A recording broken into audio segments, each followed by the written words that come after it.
Okay, so thank you for taking a moment to acknowledge that. We're going to move on to talk about this amazing new record.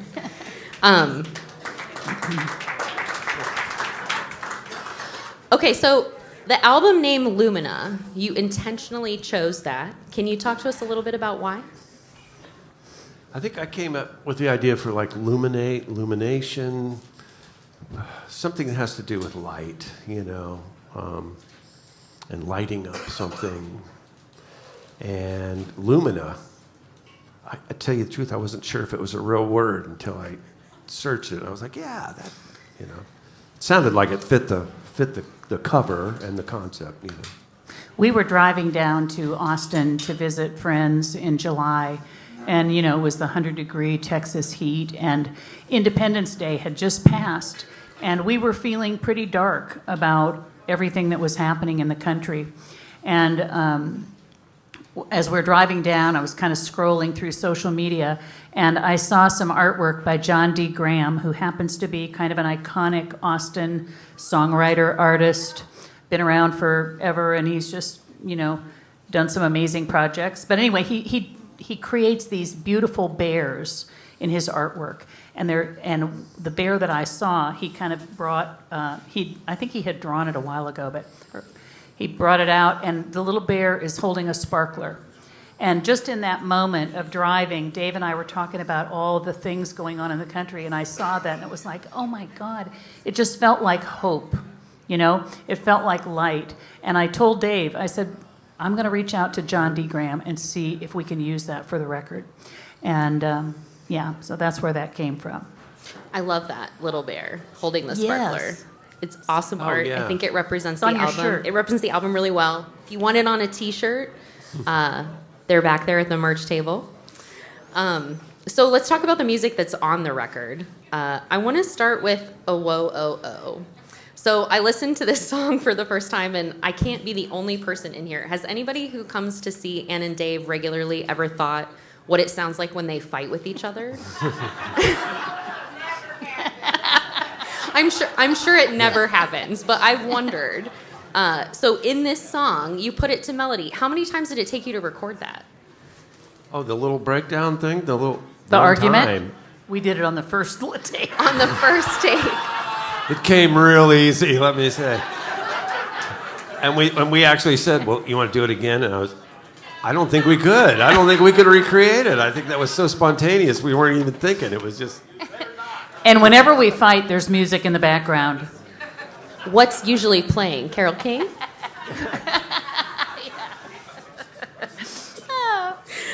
So what was it like trying to rehearse that, to be able to recreate it for the show tonight? We didn't really even rehearse it. It was Melvin's idea. Yeah. Wherever Melvin is, it's your fault. But he was like, yeah, you guys need to, like, in the middle there, start kind of yelling at each other or something, but doing something, And so we were like, well, that sounds kind of crazy, but let's try it. And we did. Turned the mic up and hit record, and we did it. And it was like, okay, that's it. We can't do it any better. You can't rehearse something like that. Well, we did rehearse it on Sunday with the band. We did a little prep for the show. Wasn't that great, and that was the first time we ever argued live, Yeah.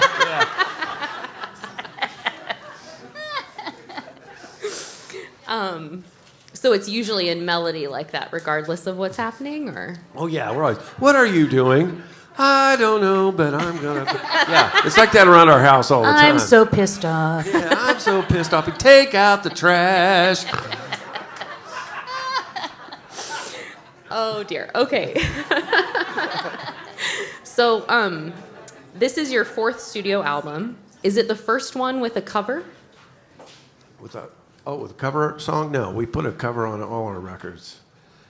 And we did I think the last record was a Jimi Hendrix tune. The record before that was... We did a Dolly Parton tune, Jolene. Jolene. And on the first album, what did we do? Oh, you know what? I don't think we did that on the first record. I could swear we have a cover, but I don't remember. No, the Traffic song was from an album that Dave recorded before we were doing Ducharme Jones. It's on a Dave Ducharme Jones album. Mm-hmm. And I love that recording. We're going to do that second set. Okay. So for the It's Too Late, It's a great cover. I love how you sing it on the record. That record was initially released in 1971. The song is off the album Tapestry. It was selected for Album of the Year, received a Grammy for Best Female Pop Vocal Performance, Record of the Year, and stayed at the Billboard Hot 100 and the Easy Listening charts for 5 weeks. When Tapestry came out, it really made a political statement for Carole King. Why was it important for you to record that song now? That song is just an iconic breakup song. It really is. And that album was just iconic for everybody there that remembers it. I loved Carole King and, Emmylou and Linda Ronstadt, all like women coming out, like empowered women. Women that were basically saying, I am here. And, I am, really, it was equal rights. It was, it was a time of hope, right? Yeah. Yeah, let's not forget that Carole King launched James Taylor. Right. Behind every successful man, there's a Carole King. Or an Ann Ducharme Jones. There's some truth to that. I want to revisit Runaway Train. That track has made me cry every time I've listened to the record. It's a really deep song. I think everybody in here who is a creative has at some point maybe struggled with someone in their life who's dealing with some really intense challenges. What is your advice on working through those challenges with artistic partners?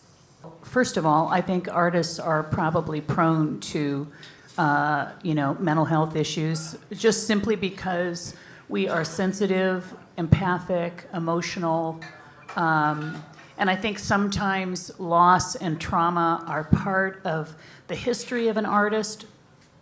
Maybe that's partly what comes out in their work. Mm-hmm. I think my advice is always honor your trauma, honor your pain. We're all human. We all feel it. And, with art, it's just visual art, musical art, any kind of creative endeavor, writing, it's just a great way to, work through that. Sure. Okay, question for Dave specifically. Yes. When you're soloing, what's going through your mind? What are you thinking about?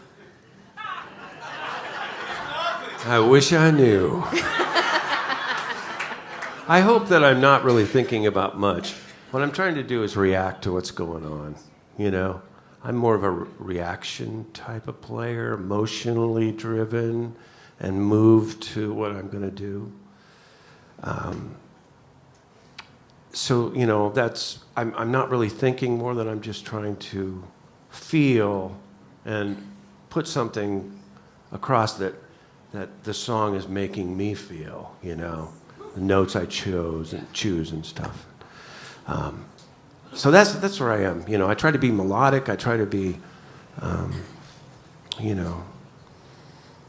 like if I was singing, although sometimes I get a little, crazy, but, most of the time I'm thinking, how is this moving me emotionally? How is this note making me feel? And, I kind of try to do that, Thank you.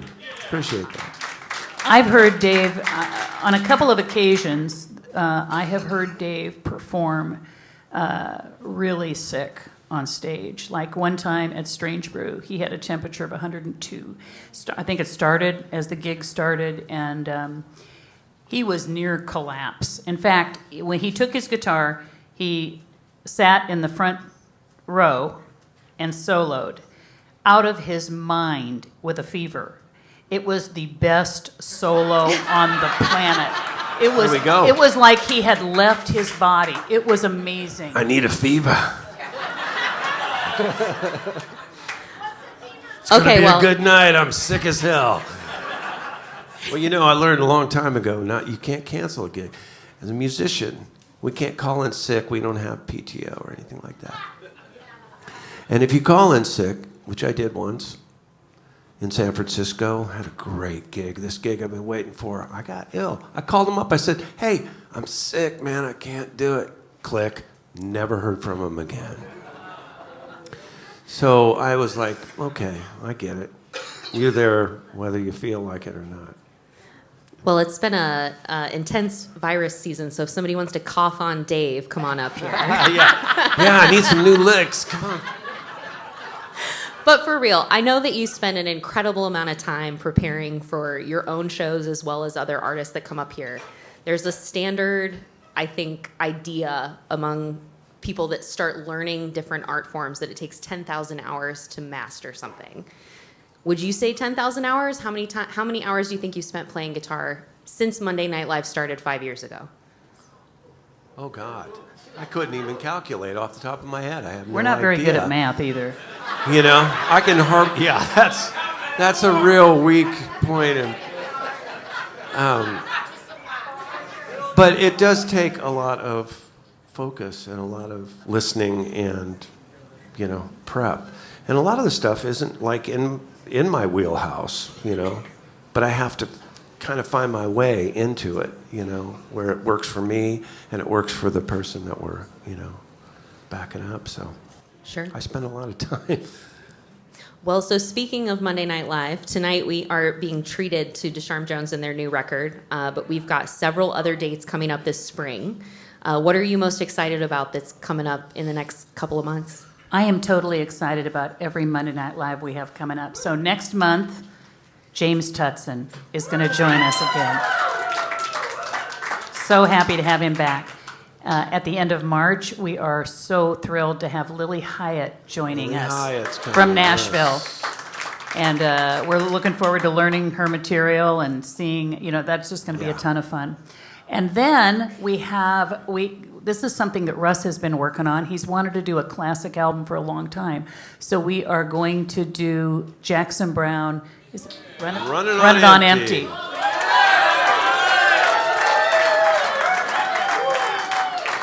And then in May, we are going to wrap it up with another Monday Night Live does Monday Night Live. And that's just going to be a who knows what, you know.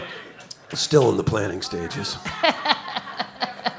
It's just going to be a loose party. I've got a concept. Okay, I'll tell you in 2 weeks. I'll let you know in 2 weeks. We'll find out. Okay, well, I've got two more questions, and then we'll let you go, and then we'll get back to music. When you started producing Monday Night Live, it was for Iowa artists. And I know that you've had a goal to bring in some folks from other states. Melvin James from Minneapolis is one of them. He's here tonight. What does it mean to you that Lily Hyatt is coming to play? To me, it means big. Because I was pitching that idea for 3 years now. And you tried to get a hold of her when you did the John Hyatt cover night, right? To see if she'd come up and play some of her dad's songs? We were actually thinking about her before that. We were kind of really interested in Lily, and then... We even sent her a message on her Facebook page, or website, I think. That's not really how you get a hold of a Nashville I know, artist. but we didn't know any other way, you know, but we sent this nice note, hey, you want to come play us? We didn't hear anything. So anyway, you'll want to be listening to her new album that she put out last year, so it's a great record, and...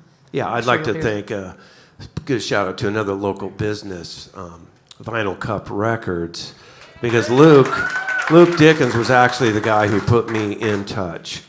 And, you know, because I asked him, I just said, hey, man, I want to get, you know, Lily Hyatt on Monday Night Live. Do you think she'd do it? Oh, yeah, he'd do it. Sent me the link to it, or he introduced me to her manager, and then we got talking, and then we got the date, and then we made it happen. So, yeah. What's that? Again, what date? It's March 30th. March 30th. We have the last Monday in February, March, April, and then it's the third Monday in May. Because we don't usually do Memorial Day or Labor Day. Which makes sense. Everybody wants to be barbecuing. Okay, speaking of barbecues, any updates about Porch Fest 2026? Oh, I've got all sorts of fun people coming for Porch Fest. I'm not quite ready to release the names, but some of them are here this evening. So. Yeah, some of them are standing in here this evening. Yes. Wonderful. Well, Ann and Dave, thank you so much. The new record is Lumina. CDs and T-shirts are available at the back. They are really comfy and soft T-shirts, thanks to Blake Van Houten and the folks at the T-shirt shop. So make sure to go get one. And what's a preview of what we're going to hear in the next set? We're going to do a mix of some of our old stuff, and he's looking at the set list. There's going to be I'm looking at it right here, and maybe We're a gonna couple start of with covers. So we're going to start with an acoustic song. We're going to do some deep cuts on this next one. Thank you both so much. Thank you, Lindsay. Oh my God.